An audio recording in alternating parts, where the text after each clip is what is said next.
Most law firm owners obsess over revenue, but today's guest built a 30 attorney, 8-figure firm in Miami by obsessing over one number that most owners don't even know, and it's not profit. All right, and we're here with Eric Gros-Dubois, the founder of EPGD Business Law in Florida. Welcome to the show, Eric. Darren, thank you very much. It's good to be here. And it's relatively sunny Florida this morning, and it's finally started to warm up. We had that cold front. Yes, a very mild one by my standards, I think. But hey, cold is cold, right? If you're not used to it. Um, 65 degrees, people pull out their puffy jackets and their boots. it's funny. I remember being in San Diego in December, and it was like 65 degrees. And being an Ohioan, I was in shorts. I'm like, this is great. Everybody was in parkas, literal parkas. So I went to college in Dallas, Texas, and all the kids from the north would be running around in shorts and t-shirts, and we'd all be bundled up and, got our hats and Funny. scarves. Yep, yep. Okay, Eric, so which is more important? Tell me. Is it revenue or is it profit? What's your take? I mean, the answer has to be profit, right? Profit is what you're going to put in your pocket and support your family and live your best life. So I know a lot of people that have high revenue and low profit, and that's, I think that's a bad formula. What somebody said, there's billing, then there's revenue, and then there's profit, and the profit's the only one that's real. Yeah, 100%. And that's such a big topic. We're talking about that all year long, really diving deep into profitability. But before we dive into that too much, tell our audience a little bit about your law firm. How many attorneys do you have? What do you guys focus on? Give us the lay of the land here. Sure. So we're a baby law firm that was, it's 13 years old. So I guess we're going to be a troubled teenager. We're coming up on our 13th birthday. Actually, it was conceived on the 26th of February. That was Oh, great. created. It wasn't born until June 3rd, but we are 30 lawyers down in Miami, Florida, covering all of Florida. And then in certain practice areas, we have attorneys barred in other states. And then there's certain things that we can do. Like, for example, my wife does immigration law. That's everywhere. That's a federal practice. But the reality is probably more than 90% of our business is South Florida, which is primarily Miami, but then also Broward and Palm Beach. And I will say this, the county below us is Monroe, which is Key West. In 13 years, I have never had a case that would take me to court in Key West. And that's all I've ever wanted. I just wanted to schedule a hearing on a Friday so that I could write off a weekend and go to Key West, which is a 4-hour drive down the road. Absolutely. Yeah. Well, we'll hope that that happens for you here at some point. Great, great. But And just yeah, sorry to cut you off, but to more specifically answer, yeah. we think of ourselves as a business law firm. We service mostly business owners, and we consider both sides of the coin. So we have the attorneys that do the transactions, that write the contracts, that do the M&A work, and then we have the attorneys that do the litigation, the breach of contract, when things go sideways. And then stuck in the middle, we have an estate planning and asset protection group, a real estate group, and an intellectual property group. And for those, it's both sides of the coin. It's doing the deal, or when the deal goes south, helping with controversy. Yeah, fantastic. So, I mean, you've done a lot in 13 years. You've grown a really incredibly successful firm. To what do you owe that? Like, is that just your own business genius, or what has helped you get there? So I was blessed to have some really good mentors. I have some excellent partners. My partner Oscar and I are coming up on our 10th anniversary, and I can say this honestly: we've had 2 disputes, and I wouldn't even call them fights. And both of them were resolved with, okay, I trust you. I don't agree with you, but if you feel more passionately than I do, then I'll go with it. And both times we've respectively apologized to the other person and been like, hey, you were right. I was wrong. Sorry about that. But I did have a business background. I got an MBA, which it's funny. It ended up working out really well for my career, but it was actually just me procrastinating getting a real job and kicking the can down the road one more year. But when I started the firm, which was never my intention, I wasn't one of these kids who grew up with an entrepreneurial family. I didn't have a father who had his own business. In fact, my father was in corporate America, and I thought success was vacation days and stock options. And to his credit, he did really well. He was able to retire at a young age and cashed out all those stock options really nicely. But I never thought that entrepreneurship or business ownership was in my future. It kind of was. I hate to say I didn't have many options. And one of my mentors he said it matter of factly. He said, well, why don't you just start your own law firm? Now, the alternative was it was 2013. I don't know if you guys remember the job market, but the legal job market had not recovered from the Great Recession. And what's really scary, just to do a sidetrack, is I have all these kids that are 2Ls in law school. So they're 23 years old. I'm like, so how old were you in 2009? And I scary to find out the answer. So they were 6. But in any case, in 2013, a recruiter literally told me that there were no jobs out there. I had a job, and he said, my professional advice is that you learn how to suck it up. So, oh, wow. I still see him all the time, so I like to remind him of that story. Yeah. But my mentor said, hey, why don't you start your own law firm? And I have an extra office, and I'll rent it to you. And I always knew 2 things. I always knew what my break-even number was, which in my mind is a monthly number. So, people get bogged down thinking about annualized numbers. That's just fake, right? It's like when you hire an employee, you're not promising them a year's salary. You're promising them a paycheck every 2 weeks. That's it. So I always knew my break-even number from month 1. So month 1, by the way, that break-even number was $5,000. It was like $5,000 to pay my cell phone bill and my mortgage and eat ramen soup. And that's what I needed to stay alive. I won't share what that number is now, but it's much, much, much, much, much higher. But I always knew what that was. So that in the month, when I hit that number, I was like, oh, okay, like, all right. So everything from here on out is profit. My second thing I always knew was never to work from home. I know there's a lot of people out there who work from home. My wife loved COVID. She absolutely loved it. She loved being home the whole time. And I knew that because there are no clients at your kitchen table. My life is out in the world. We don't rely much on internet marketing. And so the majority of our business is word of mouth, and that comes from relationships, and relationships are out in the world.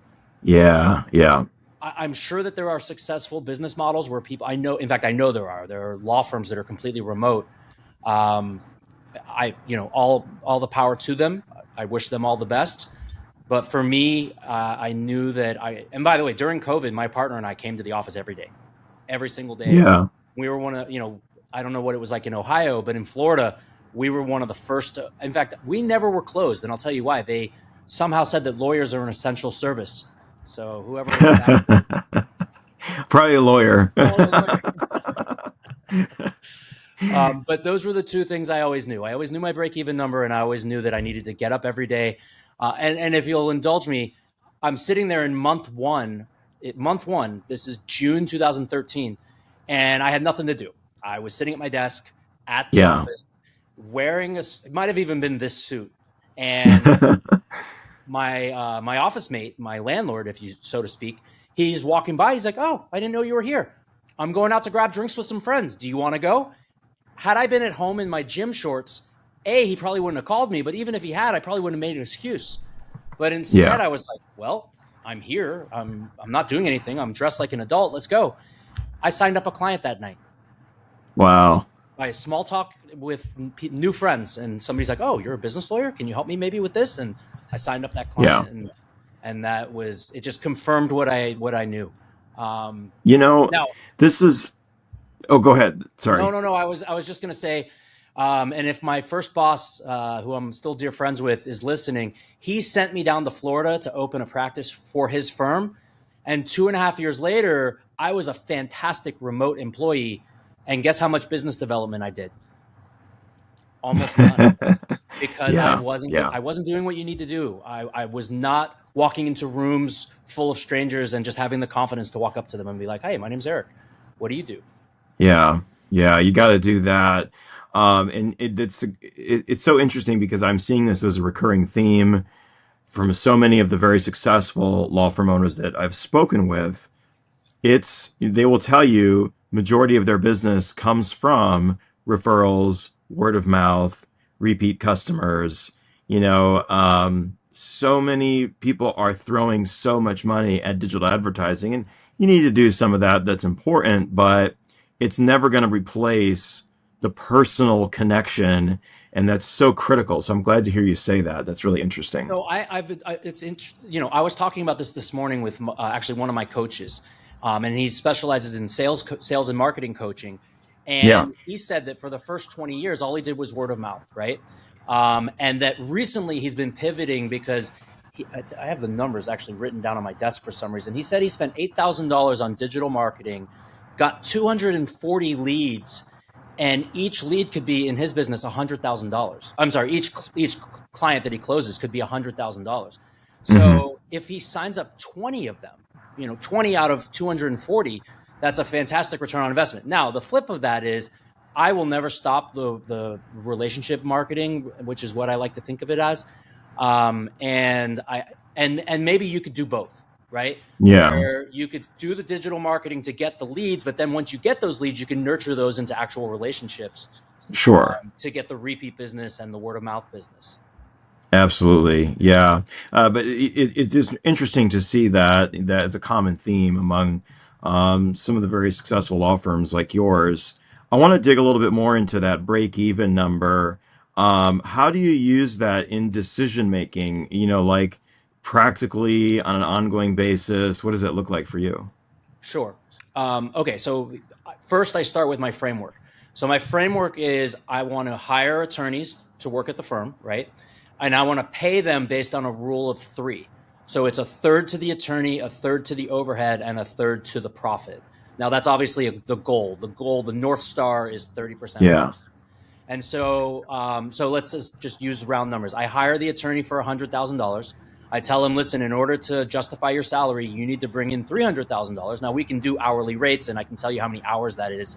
I know that a lot of law firms are worked on hours, but let's not kid ourselves. It's hours times hourly rate, hopefully equals billing, then times collection percentage equals revenue. And then what I try to, okay, so that's the profit center part of the firm. Then the Yeah. cost center part of the firm, I try to keep my costs to less than a third, or I should say less than half of whatever I'm paying the attorney. So if the Hmm. attorneys are getting paid $100,000, then my staff needs to be getting paid $50,000. And then if you do the math, the attorneys bring in three times. Hopefully the math adds up, and and by the way, you're never going to get it right. Sometimes you're over, and this is actually something that happened to us. We were overstaffed, but for the first time, all the attorneys were happy, right? We had too many paralegals, but for the first time, they weren't complaining about the paralegals, I right? bet So they then weren't. Yeah. we either cut back on paralegals or we grew attorneys, and then all Yeah. of a sudden we were profitable again. But then the attorneys kept complaining about not having enough staff. So it's always, this Yeah. balancing act. But going back to that break even number, so that break even number, really, what it is, it's all your overhead. And then in that number, I break out attorney salary. So I treat that as a separate category within all my overhead, because all the rest of the overhead is costs, rent, Hmm. internet, Westlaw, Yeah. marketing, all the things we pay for. All the people that work here that don't bill, receptionist, office manager, collections person, marketing person, they don't bill.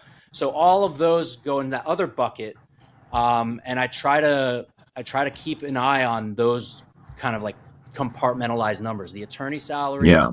the fixed overhead, so to speak, and then the revenue goal. Okay. Okay. Makes sense.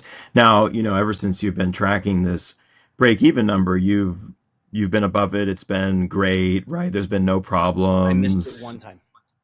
Really? Okay. I had to ask my mom for a loan. And I know that my mom's not going to listen to this, so I can tell you the truth. My sister, I'm pretty sure, even though she's been happily married for a long time, is still having my mom help her with her credit card bill. And I asked my mom for $1,000. And within a week, my mom was like, when are you going to pay me back? And that $1,000 was to meet payroll for my receptionist, because, of course, we get paid last, right? So Yeah. that month I did not pay myself. Okay. Okay. So other than at one time, there really hasn't been any times that you've been below that break even and needed to make adjustments. I've been very blessed, I've been Yeah. very Okay. blessed. And what I've always kind of known intuitively, and, I have it written right here on my dry erase board. There's 3 types of lawyers, right? Yeah. The finders, the minders, and the grinders. And so the finders are out there finding the work. The minders are managing the cases and managing the people, and the grinders are doing the work. And so I have a partner. I won't say his name because I have a couple, and he's a very high performer. He's a high performing lawyer. And he and I have never had this debate, but I know it's like a debate I've had in my head. Who's more important, the rainmaker or the grinder? Right? Because without the rainmaker, the grinder doesn't have anything to do, but without the grinder, the rainmaker has nothing to sell. So it's always been this tension. But for me, I always knew that marketing came first for me. Yeah. Yeah. That is interesting. I think a lot of law firm owners sometimes struggle to grow because they're concerned, well, if I bring in attorneys, I'm just training my competition, right? But you need both roles. You need someone who's going to go out and find the business. You need someone who's going to do the work. And the people who are the finders don't necessarily want to be the grinders, and the people who are the grinders don't necessarily want to be the finders, right? You all need each other. We do all need each other. And for me, a real turning point in the history of my firm was I was 3 years in and I was doing well. I had a couple associates, a couple admin. We'd grown, and we were a self-sustaining business. We had health insurance. And my mentor, my best friend, he who actually was my landlord, he says to me, he's like, Eric, I don't want to grow anymore. Because if I grow, that just means more clients, and that means more cases, and that means more employees, and that means more square feet, and that means more. And he's like, I'm just happy where I am right now. I can put my kids in private school and go on 2 vacations a year. And I was like, all right, Brian, well, that's great. Well, I want more. And so then when I reconnected with who became my partner, Oscar, it was the perfect marriage, because in his perfect world, he's in court every single day. In my perfect world, I'm never in court ever again. So we divided up the world. It was like, yeah, I don't think he's ever been to a networking breakfast. I go to 2 a week. There you go. Yep. You need those people that complement each other. Yeah. In this break-even framework, is it, I'm assuming it's not, and tell me how you use it. It's not probably just backwards looking, but I assume you're also kind of forecasting. How does that look for you? How do you do that? So, I'm an hourly billing model. It's not a feast or famine type law firm where we're waiting on big contingency hits. We bill hourly. So it's actually pretty easy to create a prediction model based on how many attorneys, what their salaries are, what their individual goals are. Because remember, the goals are tied to the salaries, right? So if I hire 10 people at $100,000 each a year, obviously, then that means that's $1 million of payroll for those 10 attorneys. And then I tell them they need to bill 3 times that. So I always look at billing as forward looking and collections as backward looking.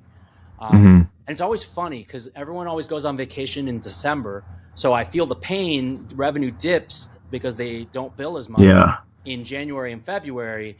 But then by March and April, our revenue is fantastic because they all came back rested from their vacation. And they were grinding in January and February. Work extra hard. Yeah, absolutely. And we have the same 2 dips. It's not, I don't really have a cyclical business. We're not like an accounting firm where we have tax season. Because quite frankly, people set up companies and sue each other all year round. But it's more tied to when do my attorneys go on vacation. Interesting. Okay.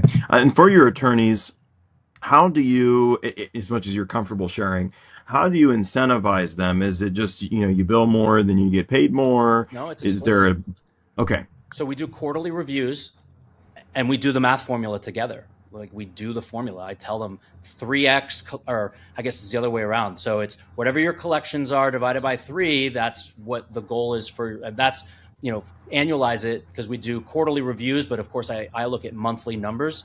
So a quarter is 3 months, and then we can annualize any number. But then, so what I'll say is I'll say to this person, okay, here, I got my calculator. All right. So historically, I'm going to call you Bob. Bob, you historically have been collecting at 90%, right? You've been working for me for 3 years.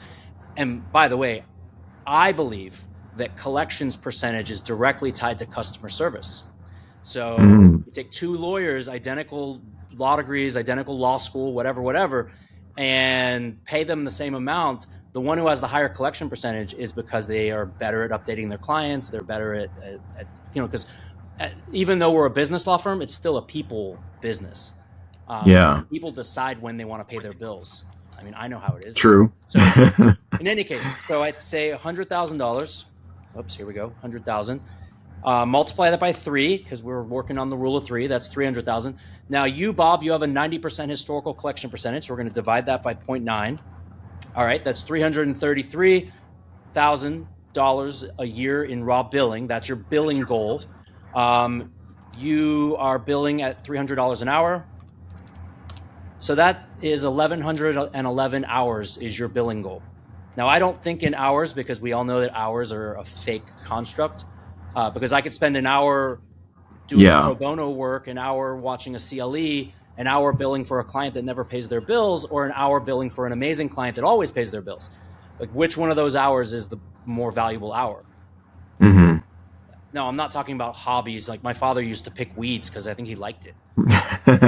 He was more than successful enough to hire a guy to pick weeds, but he liked going out in the yard with the dog and throw the tennis ball and pick weeds. All right, so back to my number, 333,000. Now I'll divide that by 12. That's 27,700. Okay, so I want to make that in a quarter. That's 83,000 a quarter. So I say to Bob, I go, okay, Bob, I'm paying you 100,000. So your floor goal, your goal to keep your job is to have raw billing of 83,000 at 90% collection over the next quarter. And I write that on a piece of paper. And then I say, all right, Bob, would you like to get a $10,000 raise? So I go 110,000 times 3 divided by 0.9. By the way, the 0.9, what if Bob increases to 0.95 because Bob does better customer service? And what we found in real life is you're either at 95% and all your clients love you, or you're at 70%. There are very few people that are at like 82 or 89. It's either high customer service or low customer service. And it's really hard, by the way, to talk to lawyers who've been told their whole life how smart they are, that they're in the sales business.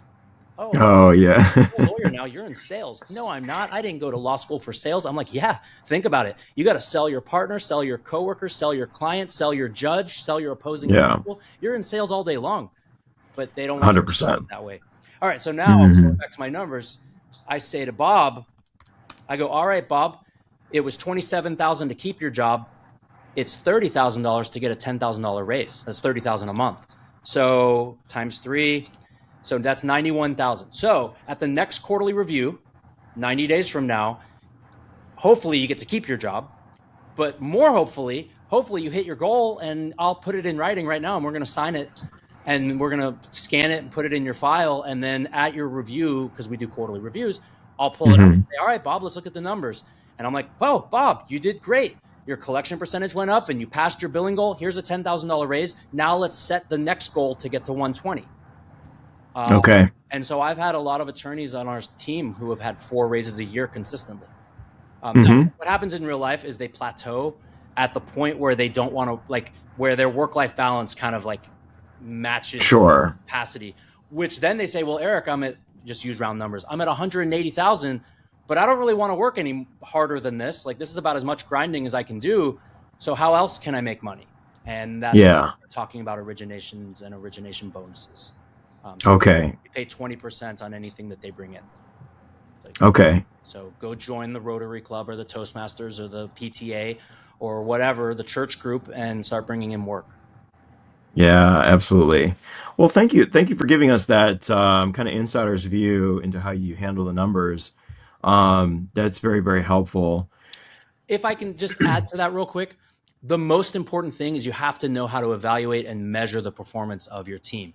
And I'm saying that because I know a lot of lawyers who don't have a system to measure their performance, right? And if you're just using hours, but if the hours don't correlate to revenue, or, I know people that work in flat fee industries, a lot of immigration lawyers, estate planning lawyers, And even though we do a lot of flat fees for our estate planning, we still make them bill hours.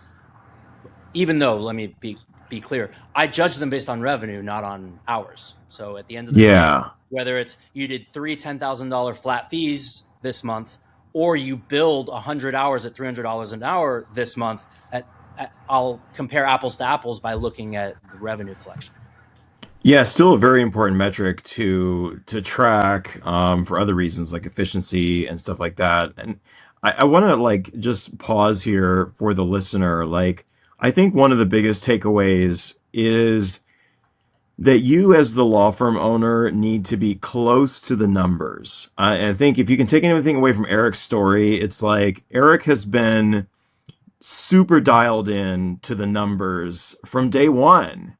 And look at the result, right? You grew the firm without taking on debt, keeping your break-even number, maintaining your profitability. And that isn't easy because a lot of law firms try to grow and then profitability takes a dive. It's not easy for sure.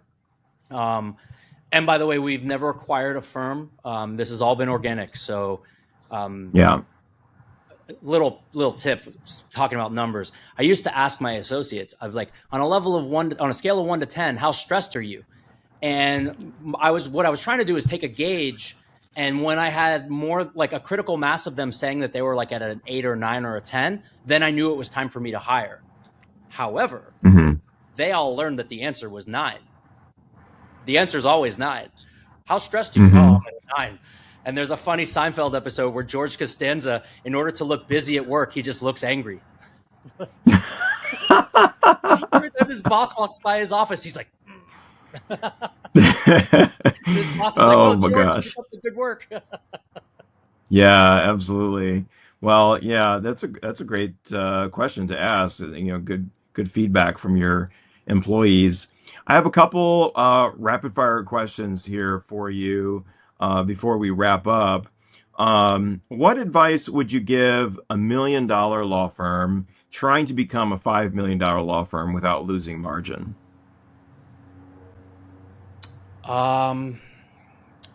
Don't be afraid about hiring.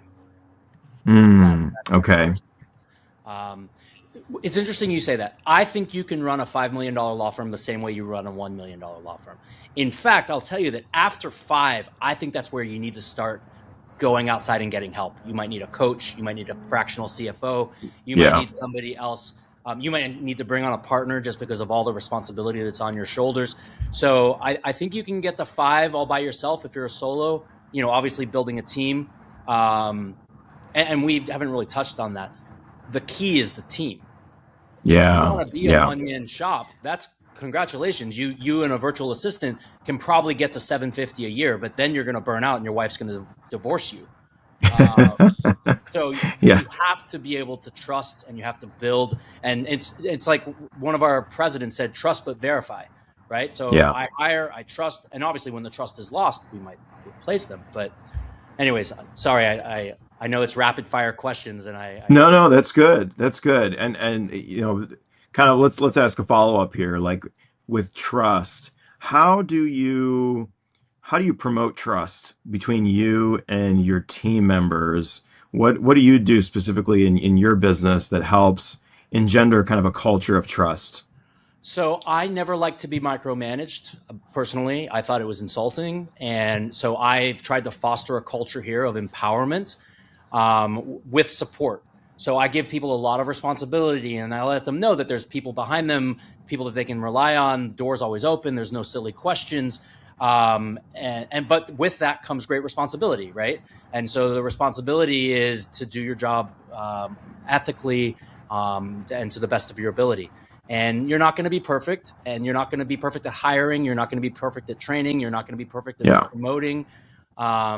And there's a great Simon Sinek video, was it Trust and Performance?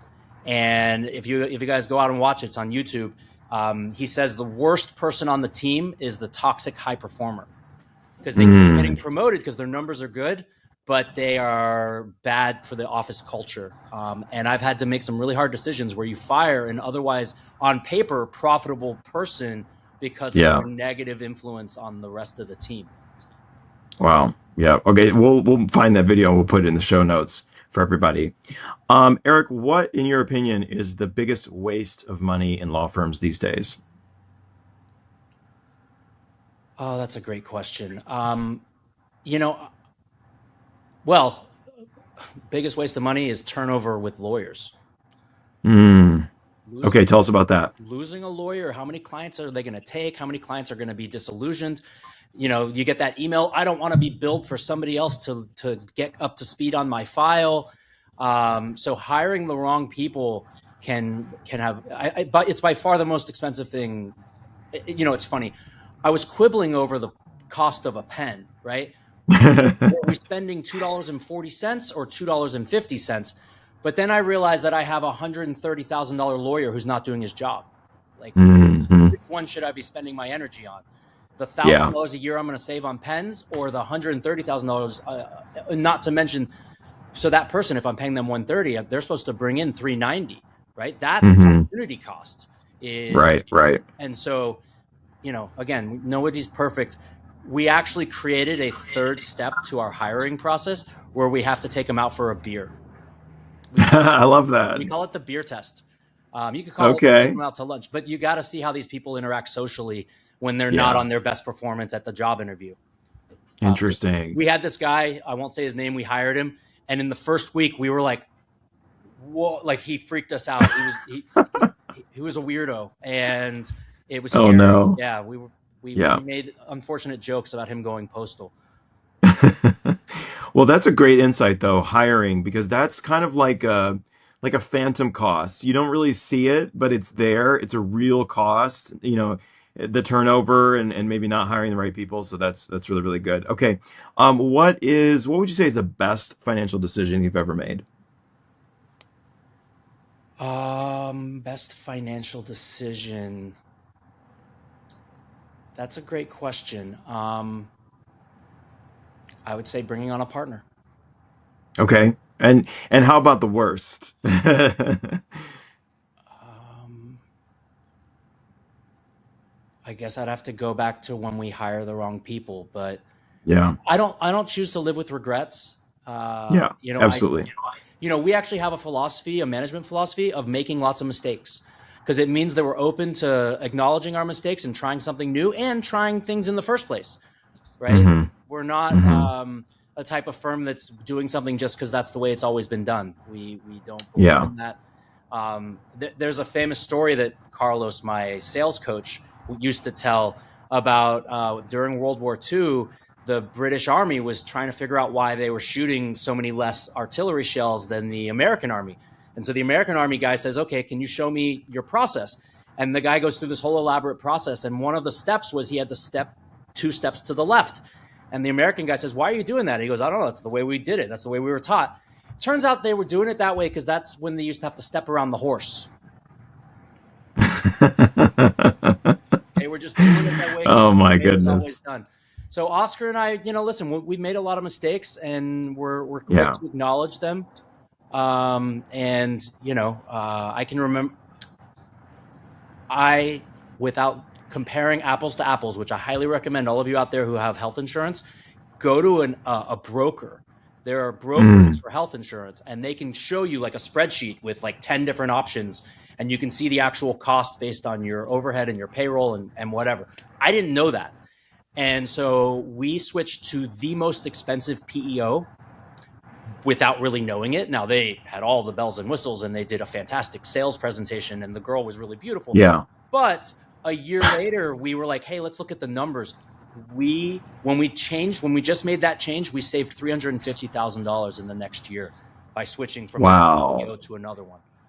So be aware Okay. that there's a lot of brokers out there for a lot of different services. That's a great one. Thank you for that. Yeah, and we're actually talking about that in our upcoming masterclass is negotiating your expenses and shopping them. I mean, so often we kind of let these things go without really digging in and examining the alternatives, and you can really save yourself a lot of money. Okay, last question, Eric. What book are you reading right now that you're really excited about? Can I tell you the nerd book first? Sure. All right, so it's not even a book. Well, first of all, I just discovered YouTube. I know that sounds really weird, But I went down a rabbit hole of people talking about, like, and it's almost like fan fiction of Game of Thrones. Like, Oh, okay. they Nice. talk for hours. They talk for hours. But I am reading a history of ancient China. So I'm on the Interesting. spring and autumn spring and autumn era, which is like 700 BC. It's crazy. But the book I'm reading that I'm excited about is Unreasonable Hospitality. Okay, yeah, yeah. A lot of people are excited about that book lately. Because we are all in the customer service business. Again, it's like I've Hmm. got to say to these lawyers, I know you're really, really smart, but if I can give a fair warning, and thank you for not asking me about AI. AI is going to change all of our jobs, and that's great. Yeah. Just like every other technological transformation since the wheel, by the way. Like the wheel put a whole lot of people that just carried things out of a job. The car put a lot of people making horseshoes out of a job. The computer put a Mhm. lot of typewriter people out of a job, right? And so on and so forth. So what's going to be the differentiator now more than ever is going to be human touch. Yeah. And by the way, Yeah, I you should agree with that. expect your client, your opposing counsel, and the judge are all using AI. That's great, and you should too. But what's your bedside manner? Yep.